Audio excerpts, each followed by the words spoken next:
그리스도인들에게 있어서 기도는 정말 중요한 것을 우리 모두가 다 깨닫고 있습니다.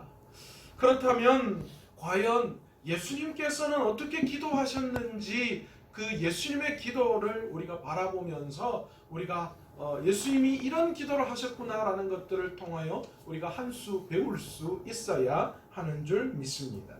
신약 성경에 대표적으로 예수님의 기도 여러 모양 예수님이 기도하신 것을 우리는 알 수 있습니다. 그런데 예수님이 어떻게 기도하셨는지 예수님의 기도에 대해서 구체적으로 신약 성경에 담고 있는 곳이 세 곳 등장합니다. 주님 가르쳐 주신 기도라고 불리우는 기도에 대해서 가르쳐 주신 내용이 마태복음 6장 9절에서 13절에 나와 있습니다. 또 예수님께서 잡히시기 전에 겟세마네 동산에서 기도하셨던 그 기도의 구체적인 내용이 바로 마태복음 26장 36절에서 46절에 기록되어져 있고요. 그리고 대제사장의 기도라고 불리우는 오늘 본문 요한복음 17장이 예수님이 어떻게 기도하셨는지를 구체적으로 바라볼 수 있는 예수님의 기도의 내용을 담고 있습니다. 성경에서 만나는 예수님의 기도를 읽을 때마다 언제나 변치 않는 모습 하나가 있습니다. 예수님께서는 보이지 않는 하나님 아버지를 눈앞에 보고 계신 것처럼 기도하셨다라는 것이죠. 놀랍지 않습니까? 예수님은 기도하실 때에 자기 바로 앞에 하나님을 보고 있는 것처럼 그렇게 기도하셨다라는 것입니다. 이런 예수님의 기도의 모습을 보면서 우리는 과연 기도할 때에 어떤 모습으로 어떤 마음가짐으로 기도하고 있는지를 한번 돌아볼 필요가 있습니다. 사실 우리도 많은 경우에 자주 기도를 합니다. 식사할 때도 하루에 최소한 그래도 3번은 기도하시잖아요. 또 아침에 일어날 때나 잠자리에 들기 전에 하루를 시작하기 또 하루를 마무리하면서 우리는 하나님 앞에 기도합니다. 또 누군가의 집을 방문하거나 어떤 일이 있을 때 무엇보다도 내 삶에 큰 힘들고 어려운 일이 생기면 하나님 앞에 저절로 기도를 하게 됩니다. 하지만 과연 우리가 기도할 때에 예수님처럼 선명한 믿음을 가지고 기도하는지 의문이 드는 것도 사실입니다. 사실 우리가 기도할 때의 현실은 그렇게 간단하지가 않는 것이 사실이에요. 하나님은 우리의 눈에 보이지 않고 그렇다고 하나님의 뜻이 어디 계신지 확실하게 우리에게 느껴지지도 않을 때가 많이 있습니다. 또한 기도의 응답도 그렇게 확실하게 나타나는지 그렇지 않은지 그것도 헷갈릴 경우가 우리의 삶에 참 많이 있습니다. 그래서 그런지 우리가 아무리 기도해도 하나님께서는 모른 채 하시는 것만 같이 생각되어질 때가 참 많이 있어요. 기도는 하는데 왜 하나님은 내 기도에 모르는 척 하시는 걸까? 그런 마음이 들 때가 많이 있다는 거예요.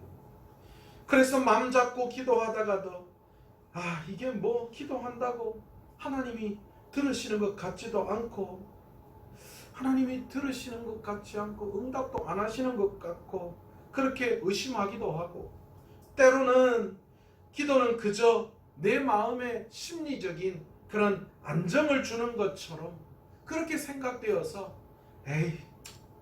기도해보니 별거 없네 라는 그런 낙심이 될 때도 있습니다.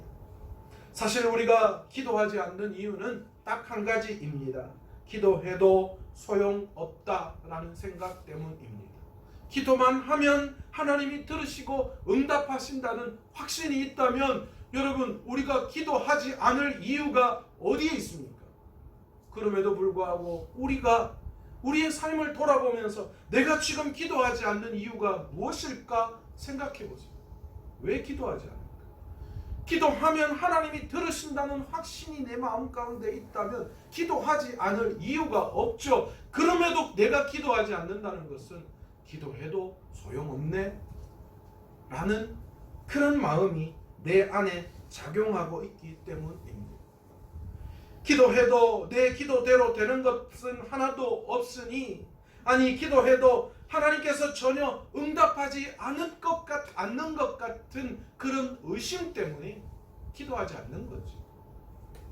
나름 신앙생활 오래 했다고 하는 분들 중에서도 기도에 대해서 별로 중요하게 생각하지 않는 분들 많아요. 그래서 기도하지 않는 분들 많아요. 여러분, 오늘 이 시간 여러분의 삶을 돌아보세요. 일주일 내내 내가 과연 하나님 앞에서 어떻게 얼마나 기도했는지. 그냥 지껏 하루 식사 자리에서 한번 머리 잠깐 숙였다가 드는 거, 그것으로 내 기도 생활이 끝이 나는 건 아닌지, 매 시간 하나님 앞에 정해진 시간에 하나님 앞에 나아가서 하나님 앞에 메어 달리는 그런 기도의 그런 사람인지, 아니면 지금까지 신앙생활 하면서 그저 그냥 적당한 종교 생활로 그치고 있는지, 우리의 기도의 생활을 한번 돌아볼 필요가 있습니다. 그렇다면 성경에 나오는 예수님께서 하신 기도의 내용을 바라보면서 오늘 이 시간 예수님께서는 어떤 마음으로 기도하셨는지를 한번 알아보려고 합니다.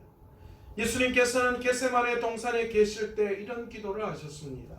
마태복음 26장 39절 후반부에 그러나 나의 원대로 마시옵고 아버지의 원대로 하옵소서, 그렇게 기도하셨습니다. 이 말씀은 내가 원하는 기도의 응답이 없어도 하나님의 뜻으로 알고 감사하겠습니다, 그런 뜻 아니겠습니까? 그런데 솔직히 말해서 내가 기도해도 내가 원하는 대로 들어주시지 않으시는 하나님을 믿고 따른다는 것, 사실 우리에게는 결코 쉬운 일이 아닙니다.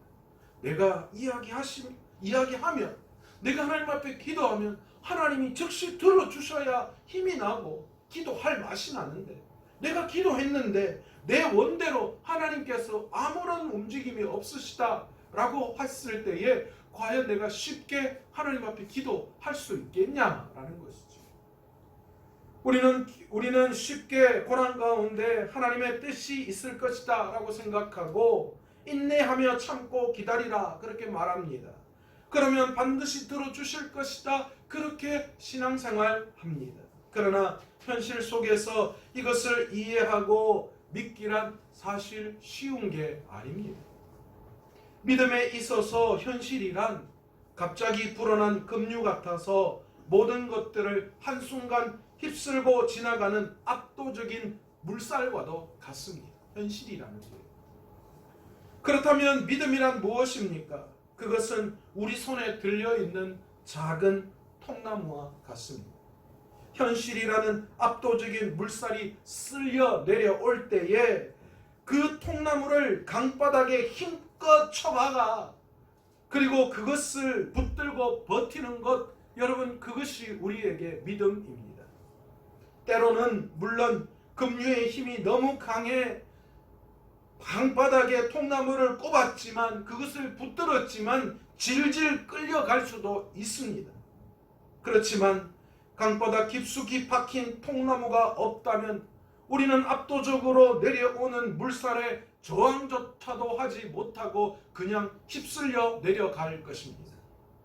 다시 말해, 믿음이란 급류 같은 현실, 내 소원과 희망을 거스르는 현실에 맞서서 싸우겠다는 결연한 의지를 다짐하는 것입니다. 여기서 가만 생각해 보면 급류에 맞서 버티고 현실을 거슬러 올라가게 만드는 것은 결코 오직 통나무밖에 없습니다. 내 힘이나 내 몸무게는 전혀 상관이 없습니다.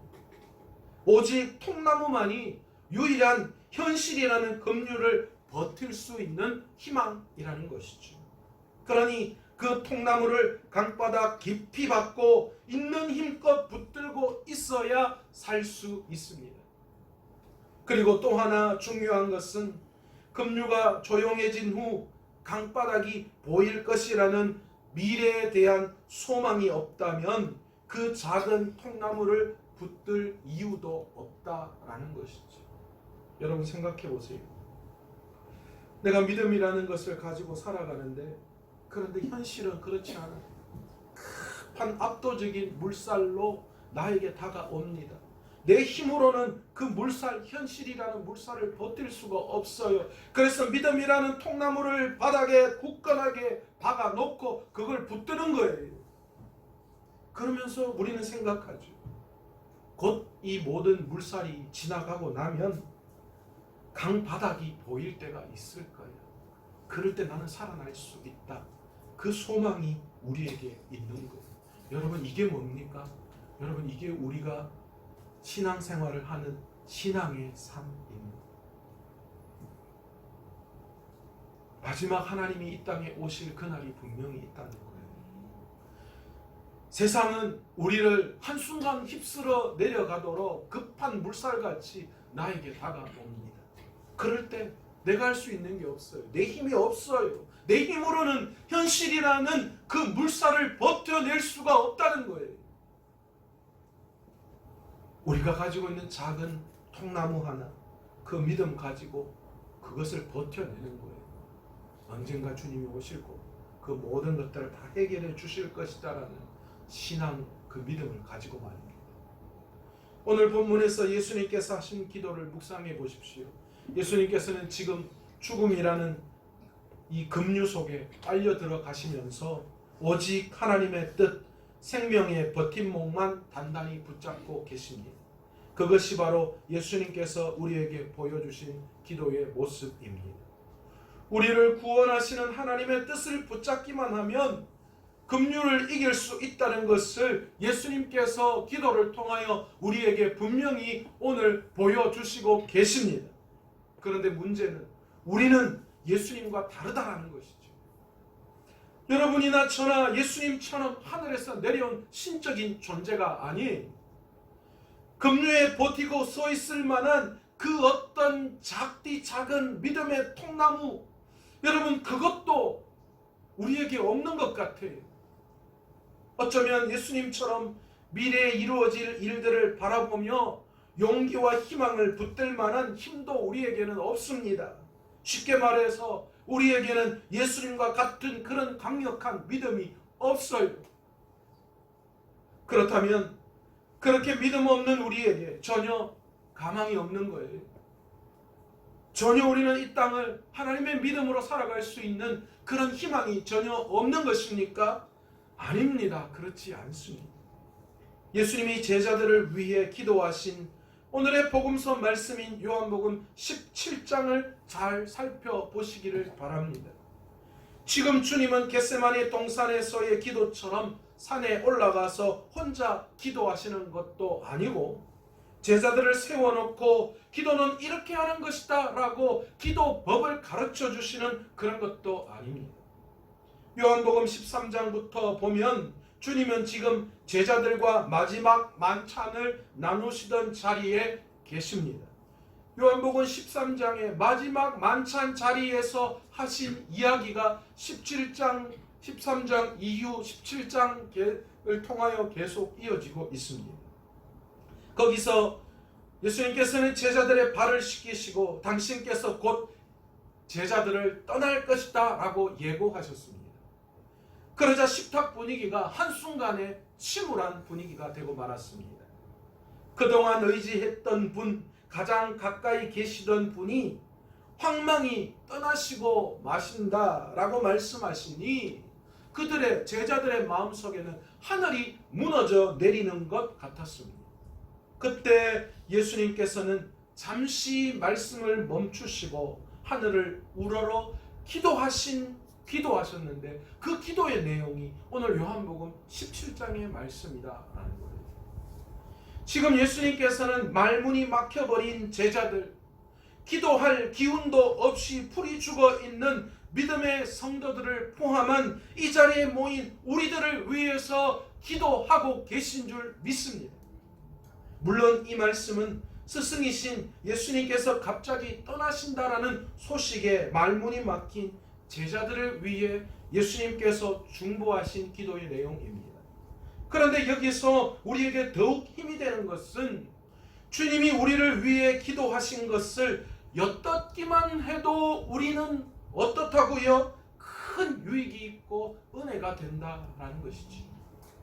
날 위해 기도해 달라라고 요청하지도 않았고 기도하는 법을 알려달라고 매달리지도 않았는데 예수님께서는 말문이 막힌 사람의 마음을 살피시고 하늘을 우러러 기도해 주시고 계시다라는 것입니다. 지금 제자들이 황망히 낙심하고 오늘날로 이야기하면 멘붕이 왔어요. 어떻게 이런 일이 일어날 수 있을까? 그래서 도저히 내가 어떻게 해야 하나 알 수 없는 그 제자들을 향하여서 예수님이 하시던 말씀을 다 멈추시고 잠깐 하나님에게 기도하고 계시다라는 거예요. 누구를 위해서요? 그렇게 말문이 막혀서 그 어떤 것도 할 수 없는 낙심에 있는 제자들을 위해서 예수님께서 기도하셨다라는 거예요. 여러분, 우리 주님이 바로 그러신 분이십니다. 오늘 본문 9절 말씀을 조금 더 살펴보십시오. 내가 그들을 위하여 비옵나니 내가 비옵는 것은 세상을 위함이 아니요 내게 주신 자들을 위함이니이다. 그들은 아버지의 것이로소이다. 예수님께서는 당신 자신을 위해서가 아니라 세상 전체와 예수님께 맡겨진 사람들을 위해 기도하십니다. 여기서 그들은 예수님의 제자들을 뜻합니다. 그런데 여러분, 오늘 본문 17장 20절로 넘어가면 그들이라는 말에 덧붙여서 예수님께서 이렇게 기도하십니다. 20절 말씀을 가만히 보십시오. 내가 비옵는 것은 이 사람들만 위함이 아니라, 이 사람들은 누구입니까? 오늘 말문이 막혀서 낙심하고 있는 제자들을 이야기합니다. 그런데 제자들을 위해서 기도한 것이 아니라 그 뒤에 보면 그들의 말로 말미암아 믿는 사람들도 위한 기도다, 그렇게 말씀하고 계셔요. 다시 말해서 제자뿐만이 아니라 복음을 듣고 예수 믿는 모든 사람들을 위한 기도라고 예수님께서 말씀하고 계시는 거예요. 그러니 오늘 이 자리에 계시는 저와 여러분도 뭐하다는 거예요? 포함되어져 있다는 거예요. 예수님이 지금 잠시 기도를 잠시 자신이 죽으셔야 하는 것에 대한 이야기를 잠깐 멈추시고 낙심에 있는 황망히 모든 말문이 막혀있는 제자들을 위해서 기도하시면서 이것은 너희들만을 위한 기도가 아니라 앞으로 너희들을 통하여서 예수 믿는 모든 사람들을 위해서 내가 기도한다 말씀하셨다는 거예요. 그러니 이 이야기는 저와 여러분을 포함하고 있다는 거예요. 오늘 이 시간 여러분이 만약에 세상을 살아가면서 낙심된 마음, 무언가 무너져 있는 마음, 오늘 제자들처럼 말문이 막혀서 더 이상 그 어떤 것도 할 수 없는 그런 상태에 계시다면 오늘 그런 저와 여러분을 위해서 예수님께서 뭐 하고 계시는 거예요? 기도하고 계시다라는 거예요. 이미 2000년 전에 예수님이 이 땅에 오셨을 그때에 저와 여러분을 위해서 예수님이 기도하셨다는 거예요. 그 기도는 지금도 멈추시지 않고 우리를 위해서 기도하고 계시는 줄 믿습니다. 우리가 늘 찬양하잖아요. 누군가 널 위해서 기도하네. 여러분, 오늘 이 시간 우리를 위해서 우리의 상황과 환경을 바라보시면서 애타는 마음에 눈물을 흘리며 기도해 주시는 분은 오직 예수 그리스도밖에 없는 줄 믿습니다. 그러니 여러분, 우리가 좌절하고 낭망할 이유가 없는 것이 여기에 있습니다.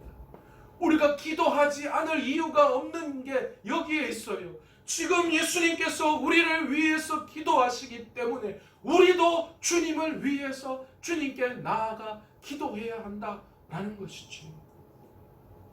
여기서 잠시 11절 말씀으로 거슬러 올라가 보면 나는 세상에 더 있지 아니하오나 그들은 세상에 있사옵고 나는 아버지께로 가옵나니 거룩하신 아버지여 내게 주신 아버지의 이름으로 그들을 보존하사 우리와 같이 그들도 하나 되게 하옵소서, 그렇게 말씀합니다.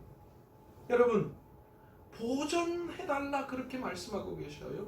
그런데 여러분, 여기서 말하는 보존이라는 말은 있는 그대로 관리하고 남긴다, 뭐 우리가 문화재를 영구히 보존한다 했을 때 그대로 남긴다. 여러분 그런 뜻이 아닙니다. 이 말은 상처나고 아픈 곳을 온전해지도록 돌보고 불완전한 부분을 완전하게 회복시킨다라는 의미에서의 보존입니다. 우리가 문화재를 보존한다라고 할 때에는 뭐 다 헝클어져서 볼품없는 걸 보존하는 게 아니에요. 어떻게 하는 거예요? 그것을 복원해서 그래서 그것을 원상대로 영구히 되도록 보존한다라고 이야기하죠.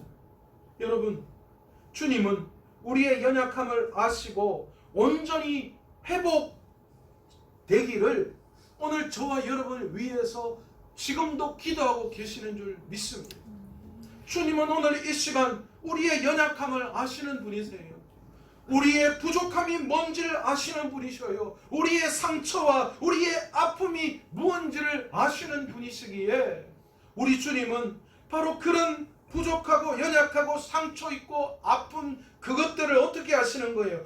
온전해지도록 그것에 대해서 불완전한 부분을 회복시켜 주시고 그리고 온전하게 만드셔서 그것을 보존해 달라고 하나님 앞에 기도하고 계시는 거예요.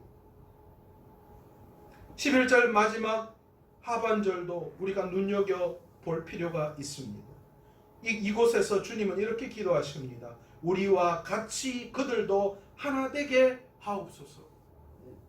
여러분 여기서 우리는 하나님 아버지와 지금 기도하시는 예수 그리스도 자신을 의미합니다. 그리고 그들이란 바로 제자와 복음을 믿는 모든 사람들을 나타내는 말씀입니다.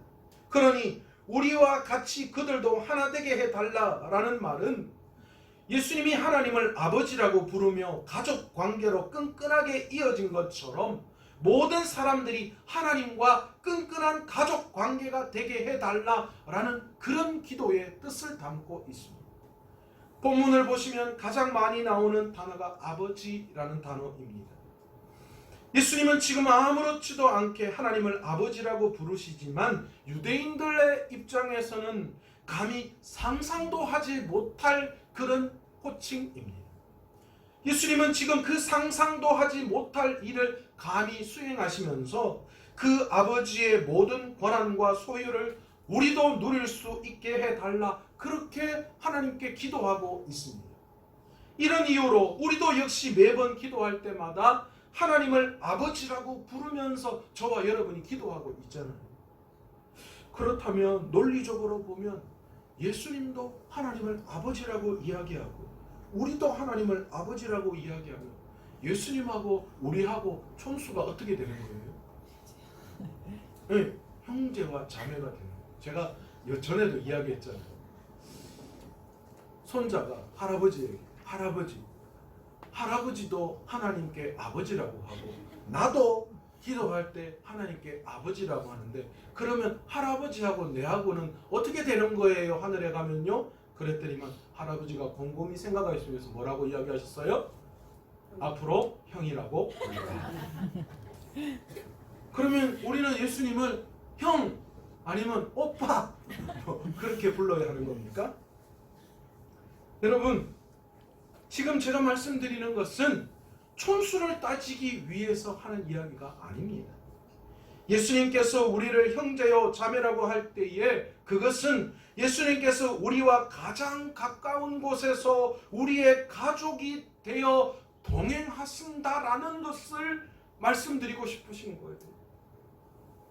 예수님이 우리와 가족 관계를 맺어주셨어요. 하나님을 아버지라고 부를 수 있도록 해주시면서 예수님은 우리와 함께 가족이 되어주시면서 우리와 동행하시고 하시기를 원하신다라는 것이죠. 그곳에는 엄청난 힘이 따라오는 것 아닙니까? 예수님의 말씀을 믿는다면 우리 모두는 한 형제요 한 자매입니다. 그래서 우리는 고통의 순간에 이렇게 고백할 수 있게 되는 것입니다. 내 형제인 그리스도 예수께서 절대로 나를 홀로 놔두지 않으실 거야. 그분은 내가 지니고 있는 이 고통의 골짜기를 알고 있기에 그분은 나에게 반드시 나를 이 고통에서 분명히 건져내 주실 분이시다 라는 믿음이 저와 여러분에게 생기는 거 아닙니까? 무엇 때문에? 예수님이 우리와 가족 관계 맺어주셨기 때문에 그렇지 않습니다. 비록 내가 죽음의 어둠 저편에 빨려 들어갈지라도 예수님은 나와 함께 하실 것이고, 죽임 당하셨지만 죽음을 이기신 하나님의 능력이 내 곁에 계신 예수 그리스도와 함께 있기에 우리도 죽음이 생명으로 바뀌어지는 놀라운 역사가 우리에게도 일어나는 것, 여러분, 바로 이것이 믿는 저와 여러분이 가지고 있는 특권 아닙니까? 오늘 예수님이 기도하시면서 그거 이야기하시는 거, 아버지, 이들 나의 가족이요, 나의 형제입니다. 이들과 함께 동행해달라고, 나와 함께 동행하는 것처럼 이들과 함께 동행해달라고 지금 예수님이 그렇게 기도하고 계신다는 거예요. 요한복음 17장 21절 말씀을 한번 보시기 바랍니다. 아버지여, 아버지께서 내 안에, 내가 아버지 안에 있는 것 같이 그들도 다 하나가 되어 우리 안에 있게 하사 세상으로 아버지께서 나를 보내신 것을 믿게 하옵소서. 무슨 말씀이십니까? 간단히 말해서 우리가 어디서든지 예수쟁이로 드러나기를 바라신다라는 그런 뜻입니다. 이것이 예수님의 소망입니다. 제 생각에 이 구절은 오늘 이 시대를 사는 한국 그리스도인들에게 가장 중요한 메시지가 아닌가 그렇게 생각합니다.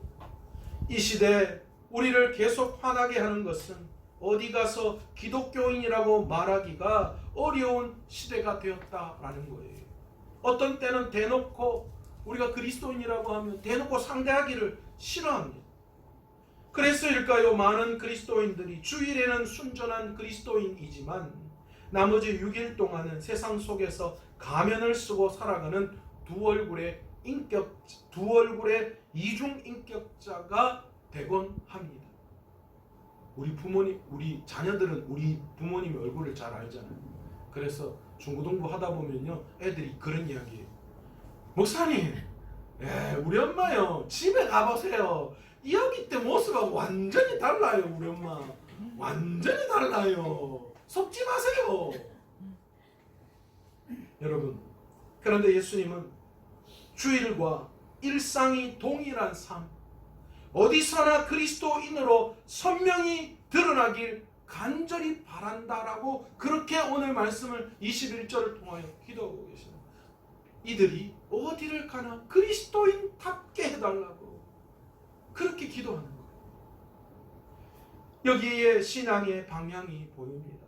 우리의 신앙은 하나님과 수직적인 관계임에 틀림없습니다. 그러나 그 관계가 세상에 드러나도록 힘써야 합니다. 제 아무리 교회 안에서 열심히여도 일상 속에서 그리스도인의 모습과 향기가 드러나지 않고 있다면 그것은 결코 바른 신앙이라고 말할 수가 없습니다. 여러분, 여기 여러분이 예배 드리러 왔지만 여기에 그냥 앉았다고 여러분 모두가 다 예배자가 아니라는 거예요. 오늘 이 시간 나만 열심히 거룩한 척한다고, 여러분 척체한다고 그것이 바른 신앙이 아닙니다. 바른 신앙이란 하늘을 향했던 신앙이 세상을 향해 사람들에게 드러나는 것입니다. 즉 언제 어디서나 그리스도인이어야 하는 거예요. 누군가 지나가면서 우리를 바라볼 때 저 사람 예수 믿는 사람일 거야 라는 최소한 그 정도의 추측을 가질 수 있도록 행동해야지. 에? 교회 다녔어? 라는 이런 말을 들어서는 안 되는 거예요.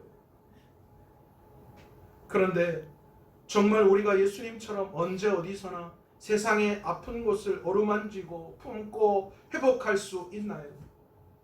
예수님께서 우리에게 하나 되라고 한다고 해서 여러분, 저와 여러분이 하나 될 수 있습니까?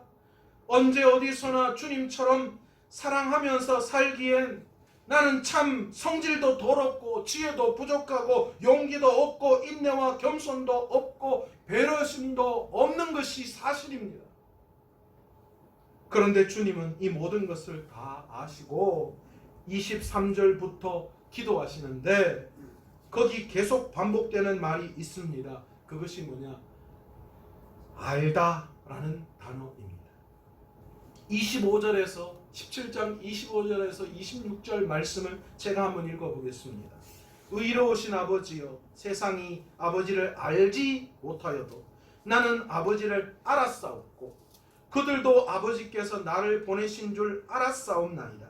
내가 아버지의 이름을 그들에게 알게 하였고 또 알게 하리니 이는 나를 사랑하신 사랑이 그들 안에 있고 나도 그들 안에 있게 하려 함이니이다. 여러분, 여기서 안다라는 말은 머리로 이해하는 지식을 말하는 것이 결코 아닙니다. 성경에서 안다라는 단어는 부부가 둘이 하나 된다라는 그런 의미처럼 받아들이면 정확합니다. 즉 사랑으로 하나 된 관계를 성경에서는 안다라고 그렇게 말한다라는 거죠.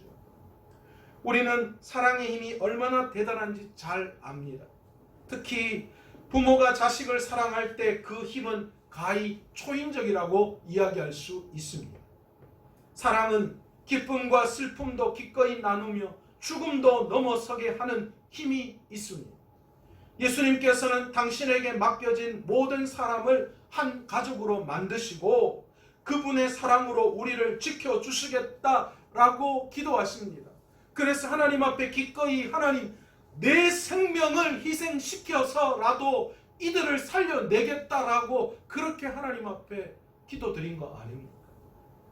그래서 십자가에서 하나님 내 뜻이 아니라 하나님이 뜻대로 하라고 말씀하신 그 기도가 바로 우리를 향하신 그 사랑, 우리와 한 가족된 그 사랑, 하나 된 그 사랑의 힘으로 기꺼이 뭐 하겠다는 거예요? 자신을 희생시키겠다라는 그 사랑을 드러내신 것입니다. 그래서 우리는 고난 중에도 혼자가 아닌 거룩한 가족으로 서로 기대며 어디서나 그리스도인으로 살아갈 수 있는 것입니다. 사랑하는 성도 여러분, 하늘 향해 두 팔 벌려 기도하시는 주님의 모습을 떠올려 보시기를 원합니다. 그분은 지금 오늘 이 시간 하늘을 향하여 두 팔 벌려 우리를 위해서 기도하시고 계시다라는 거예요. 말문이 막혀 믿음 없는 우리를 위해서 하나님 앞에 기도하고 계십니다.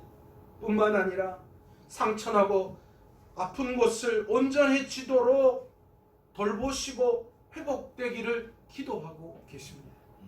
또한 예수님께서는 우리와 가장 가까운 가족이 되어서 함께 동행하시며 기도하고 계십니다.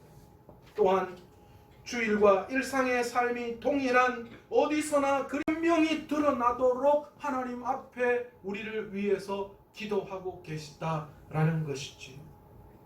여러분, 오늘 이 시간 저와 여러분을 위해서 기도하시는 귀한 놀라우신 주님의 그 기도, 그리고 우리에게 약속하셨던, 기도하는 자에게 약속하셨던 복된 하늘의 약속, 그 약속이 오늘 저와 여러분에게 그대로 이루어질 줄로 믿습니다. 오늘 이 시간 우리를 위해서 이렇게 기도하시는 그 주님을 위해서 우리가 다시 한번 힘을 얻고, 여러분, 오늘 주님이 우리를 위해서 이렇게 기도하시기에 우리도 오늘 우리의 자리에서 기꺼이 하나님 앞에 나아가 기도할 때에 하나님께서는 반드시 기도할 때에 약속하신 그 약속을 반드시 우리가 누릴 수 있도록 은혜 베풀어 주실 줄로 믿습니다. 그러니 오늘 이 시간 우리 모두가 다 기도의 자리에 나아가셔서 함께 기도할 수 있는, 그리고 응답의 놀라운 역사를 경험할 수 있는 저와 여러분 다 되시기를 간절히 축원합니다.